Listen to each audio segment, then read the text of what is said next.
Jamani, nimepata swali, very interesting question, and nimeona niliaddress kwa kuliongelea as per my opinion. Ameuliza dada, tunafanyaje, tupe tips za namna gani tunaweza tukapata kazi ambazo zinalipa vizuri, ambazo mishahara yake yani mirefu, yani zile ambazo zina fursa nzuri, package za kuvutia. Tupe tips. As for me, naweza nikasema your target should not be kutafuta kazi zenye high package. Your target should be to put yourself high package. Yani wewe ndo uwe bora, ujipackage. Kwa sababu watu hawalipi for nothing. Watu hawalipi for nothing. Wanalipia ujuzi wako, wanalipia experience yako, wanalipia uwezo wako kufanya kazi. Ndio maana unaweza kukuta ofisi moja, hapo kwenye ofisi kuna anayetengeneza 10M, kuna anayetengeneza 500,000. Same department, mnaweza mkao mnatengeneza pesa tofauti pia, depending na performance ya mtu na uwezo wake, exposure yake. Unajua watu mnaweza mkaajiriwa sehemu moja lakini mnalipwa tofauti. Ndio maana kwenye mkataba kila mmoja ana saini kivyake na bargaining power yake. Wakati wa kuajiriwa bargaining, wanaulizana mshahara, umekuaje mwenzako akasema hiki, wamebagaini, lakini uwezo ukapata confidence ya kubagaini mshahara mkubwa wakati kazi usijui vizuri, wakati you're not exposed enough. Kwa hiyo, the target should be for you to be better, for you to be good, for you to be competent, for you to know things. Yani wewe ujai, yani wewe uive, yani iva, elewa kazi, be exposed. Yani kuwa hivi. You will attract good opportunity. You will attract good fursa. Ndio maana unaona, kuna watu wanatafuta sana kazi, lakini kuna watu wanatafutwa. Kuna watu kazi moja ikiisha leo, wiki ijayo na nyingine. Kuna watu wanaenda kunyang'anywa kwenye kampuni fulani. Kwa sababu the potentiality ina speak loudly. Mtu akiwa potential na anajua science ya ofisini, na anajua how to expose himself, anajua communication skills, anajua how to market himself or herself, kule nje anatafutwa. Na wanajua tu taasisi fulani kuna potential fulani tu. Kwani wewe ukiwa ofisini, mtu anayejua si unamjua?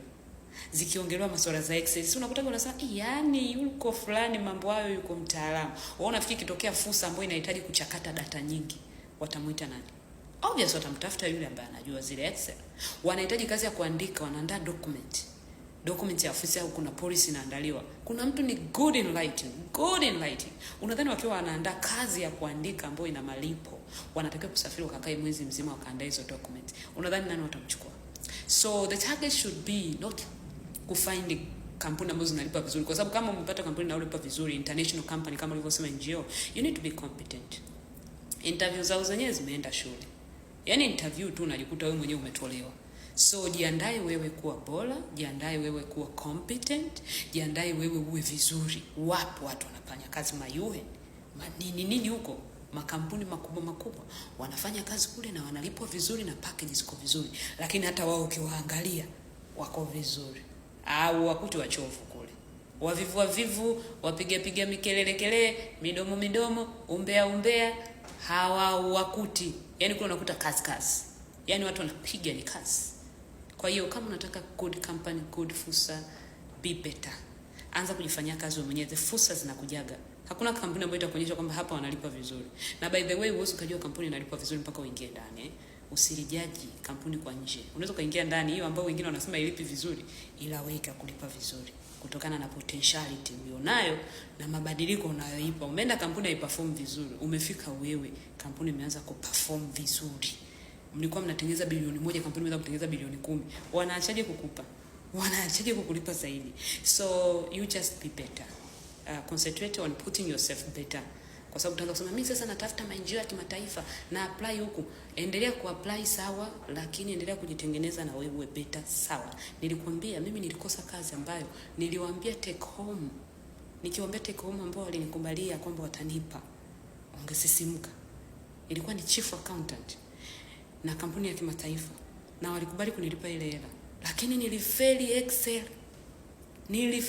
Excel, pivots, concatenates, nilishindwa hayo na fursa nikaishindwa. Kwa sio kwamba sikupata kampuni inayolipa vizuri, niliipata, ila I was not competent enough by that time. Kwa hiyo pambana kujitengeneza. Kila siku kuwa better.